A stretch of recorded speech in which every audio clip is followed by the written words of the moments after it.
listen. From the SCE Event Group, everybody, let's welcome to the stage, Jeff Gould, everybody, come on. Hey, sorry, it's the green guy, right? Hey, oh, let me put this over here. Yo, shout out to the DJ. Shout out to the DJ. Thank you, Jonathan. Thank you, thank you, thank you. And shout out to Bird, by the way. He's the one who seems like, Jeff, this is your song, but you got to come out and bounce like the little squirrel that you are. So I decided to do that. And just do my presentation before I start. If I scratch you with the voice, Joe Bunn gave me the approval to only have 20% voice. He said, oh, no, keep going, Jeff, keep dancing, you'll be fine. All you need is 20 minutes. I'm like, 20% of your voice. I'm like, okay, I got it. So this is gonna be my friend over here. So let me introduce myself in case you don't know me. I'm JSG, I'm a MC, a DJ, a tech geek. I do it all for the SCE Event Group. And today I'm here to talk about number twos, all right? So number twos, what is a number two? So I went on the interwebs and I came with a couple of these things: second in command, the boss's right hand, cheerleader, support system. But this was my favorite. I found this on an article from Forbes. If you find yourself more focused on the work and the product than on the business overall, you're probably an ideal number two, right? The role is usually filled by someone whose first commitment is to the product, the vision, and the craft you've chosen, right? And I thought this like spoke to me because I'm like, that's pretty much how I see our industry, right? Let me jump on here. So then I found this other article from this girl, and she had this thing on YouTube. It was amazing. This rock star, Christina Matucci, right? Works for David Beam. And this was the quote that did it for me. It's far more powerful and infinitely more fun than being a number two. And when I saw this, I was like, shut the front door. Yes. That's me, that's it, that's what I talk about. So I want to take you through my journey as a number two, and it kind of starts way back in my time in the Cub Scouts. Now, I really joined the Cub Scouts because I thought the den mother was hot, right? But that's a whole different story. You can find me about that a little later on. So our pack was two Pauls, myself, and my buddy Chris, right? And that was our journey. Like, we were in the Cub Scouts doing our thing, and we loved music, right? And I was always like the figure out the crazy idea kind of guy in our pack, right? So somewhere in our second year of Cub Scouts, we decided we want to be DJs. So we formulated the plan, right? So we tell our moms that we're going, taking the bikes, we're gonna go get pizza, right? So we're gonna go into town and get pizza.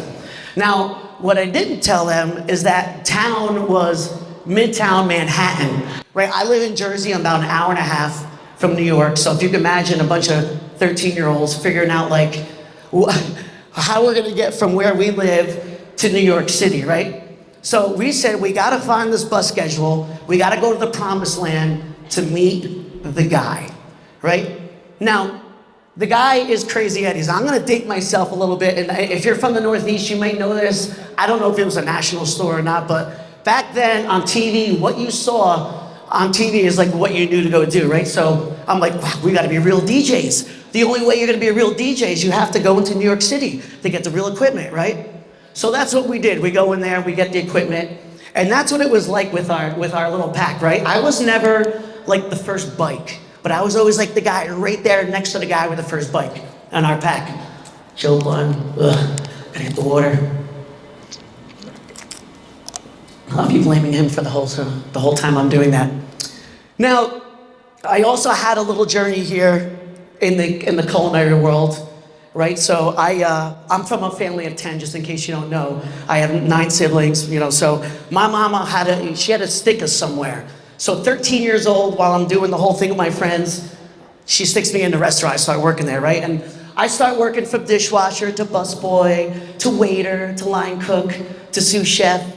And then I worked my way all the way up the food chain. Just take a minute to think about that. Restaurant, food chain, connected. I got a lot of these bad dad jokes, whatever it is. So anyway, I get the opportunity to run the kitchen, right? And I'm like, wow, this kind of sucks. It's a lot of work. It takes away all the creativity out of, being in the kitchen and creating the dishes and working on the line.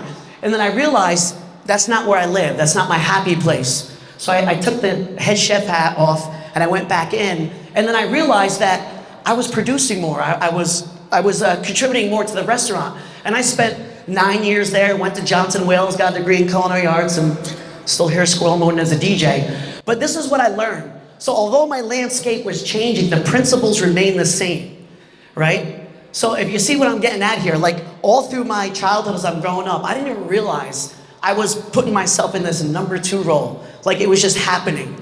And that's what was my happy spot. And it was great for me to like be a part of other people's successes, but every now and again, just taking a little bit of that gratification from myself.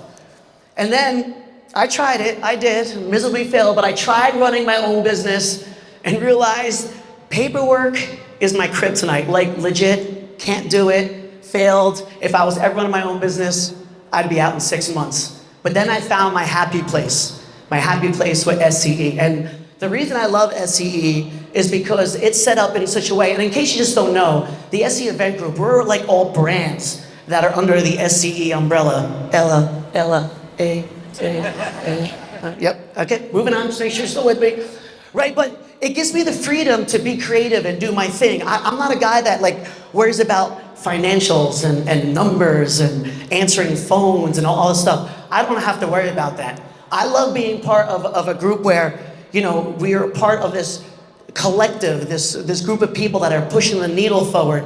See, that's where I live, that's where I succeed, and Jay lets me do that, and that's an amazing position that I'm in, that I got to start with him. I think I don't know if it's 13 years now, and the same thing where I started with Jay, like I was just a DJ, worked my way up, show him what I'm all about, and then I land in this number 2 role.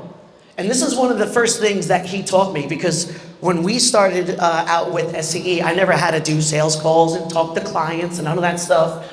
But he's like, Jeff, always talk in the we and not the I. And I didn't really know what that meant, but as I started doing events with him, it all made sense. Really quick, I want to talk about this story right here, because this is my first learning lesson, talking the we and not the I. This is Melissa Gorga, Housewives in New Jersey. Jay does a ton of work for them. This right here is them trying to set up a amazing Sweet 16 for her daughter, right? So they spend all these months putting together all the work and the game plan. And then Tuesday comes around, Jay and I pulls up to the venue, right? He's like, wow, looks kind of quiet over here. Doors are locked, nobody's there. He's like, wow, we beat everyone here, the film crew, the whole thing. Calls up Melissa. He's like, hey, I'm here with the crew, here to set up. So she starts like throwing up over the phone like, got some bad news for you. We had to move it from Tuesday to Thursday because there was a filming issue, whatever. So Jan I sends me the holy fuck text. And if anyone knows Jan I, and you get one of those texts, it's a thing. Like he's like talking into Siri, you don't even know what it's saying, but you're like, he's like, I'm swimming in some shit right now, I'm gonna figure it out. So it goes from Tuesday to Thursday. Jan I's booked, he can't do it. But since I've always learned to talk in the we and not the I, he tells Melissa, he's like, oh, no worries. I got Jeff. He's going to be my stunt double. So behind the scenes, we're throwing up and trying to figure out how to do this. Thursday comes around, and of course with Bird and the rest of the crew, we pull it off, whatever you saw on TV, whatever the guests saw, as if it was totally planned, like as if nobody knew what was going on. Oh, I jumped back here. Hold on a second. So this is what I learned from this. A good number 2 can patch a problem as if it was never a problem at all, right? Now I'm gonna close out this little session with 3 quick stories of my journey, my happy place with my time here as what I consider a number 2 with SCE. So if you believe in the brand, if you believe in the message, your actions translate the same as your number 1. All right, so story number 1, the Super Bowl. January, was this 28? When did the Eagles go to the Super Bowl? Is it 2018? Thank you, 2018. Thank you so much. Jay's like, Jeff, we spent 5 years cultivating this relationship with the Eagles. We had this little party, we turned it into a bigger opportunity, and then we got the phone call to go out and do the Super Bowl. He's like, I'm gonna bring you out with me. I need you to capture content. This is an amazing opportunity for our company, but you also may have to do some other shit. All right, there might be some other stuff you end up having to do because anyone knows you do a profile event or a travel event or whatever it is, there's always a lot of stuff that happens, right? So he brought me out there because, I mean, I can do a little bit of everything, whatever needs to get done. Now, the trick for me, as his number 2, was I had to capture the content, right? Because if you don't capture it and you don't post it, it never happened. But he had to sign this NDA, which is like, a non-disclosure agreement, whatever that thing is. It's like this high of the stuff. You can't do this, you can't do this, you can't capture content. And I was like, oh damn. It's time to go into my 5'3" squirrel stealth ninja mode and figure out how to capture this content, because he spent 5 years getting to the point of getting to the Super Bowl. I ain't gonna let him down. So when it came to Cardi B to come up and capture content, squirrel mode in there, got the footage. Diplo comes out, does his thing, I was able to grab the footage. All the players come out on stage to hold up that trophy, I was able to grab the footage. In between that, playing a couple songs, because Jan and I was like working on some timeline. I know like I had to go get like Scooter came in, so I had to go like over to security, get him through the door. We had a couple of friends come out. But I'm gonna go there. So my learning moment for this, right? I said to myself, I'm gonna kind of break the rules, and if I get in trouble, it'll be me. It's not gonna be him. I'm gonna let Jan and I shine. I'm his number 2. I'll fall on the sword, and that's what a number 2 does. Like all our number 2s out there, right? Show of hands, we have some number 2s out here, anyone that fits in that role, right? So you know what I'm saying, right? So sometimes you have to do that. So, and this is another thing for our number 2s out there. I learned this one point from this event, is that we really, as number 2s, really have a talent for reading people to get what we need to get done, no matter what it is, right? And I mean, like 5'3", I mean, that's my weapon. I always bust my own chops about being 5'3", but my weapon is like this. I get away with murder because I'm 5'3". I'm just like this little thing in the corner. Nobody cares about me, right? Right, good. So, story number 2. Sincerely Patience. This is another Eagle story. So, this girl name is Patience. I don't know if you guys remember a few years back, there was this shooting at Pulse nightclub in Orlando, if you guys remember that, okay. So, she was in there with her best friend in the bathroom, both with gun wounds, bleeding out, pretending to be dead, hoping to get out alive. She gets out alive, her friend doesn't, right? Alex, who you see in this picture, is Patience's best friend's brother. Goes down to Florida, they fall in love from this entire tragedy. A few years down the road, they are like super crazy Eagles fans. Eagles find out about this. They decide they want to make a documentary about it. They decide they're going to be the first couple ever to get married on the field at the stadium, right? And they make this whole documentary about it, and it's called Sincerely Patience. I did a lot of crying and a lot of laughing that day. It was amazing, and with the help of Bird and Atwood and the SCE team, we were able to deliver. Now, this was like a crazy learning moment for me too, because like Jay and I, again, he does all the work up front, especially with these big events. He goes through, does all the meetings, and figures out what we need to do. And he's like, Jeff, I'm handing this one off to you. I need you to deliver. This is kind of a big deal, right? So the learning moment for me is that as your company builds on their successes, so does your role as a number 2, right? And the opportunities out there. So all our number 2s out there. So you got to remember wherever you start out. And for me, number 2 is my happy place. I love being a number 2. But as the successes happen, there's going to be more responsibilities and more impact. So the more exposure you're going to get. So you're going to shine a lot more, but the responsibility is a lot more. And then I'm going to close out with this last one. Hopefully I'm okay on time. This is the zip codes. So this is my last learning lesson here. So this is Wedding MBA. And shout out, I think Digital Dave just played it a couple weeks ago. But this is before Wedding Wire and The Knot merged, right?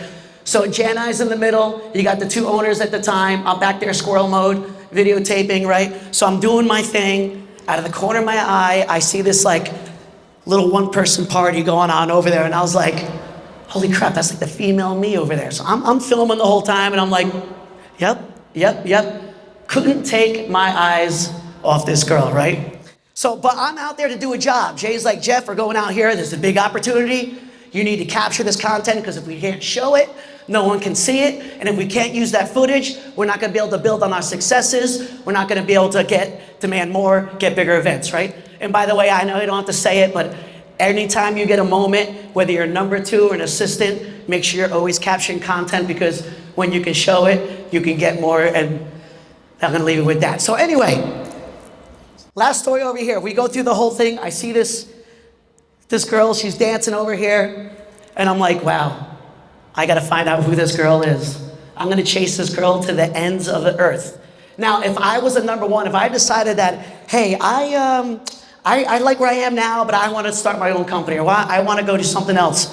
If I was a number one and not a number two, I wouldn't have that freedom. I wouldn't be able to have some more fun. And I wouldn't be able to chase this one person party from zip code to find out she lives in Rhode Island, which is only 3.5 hours away from me.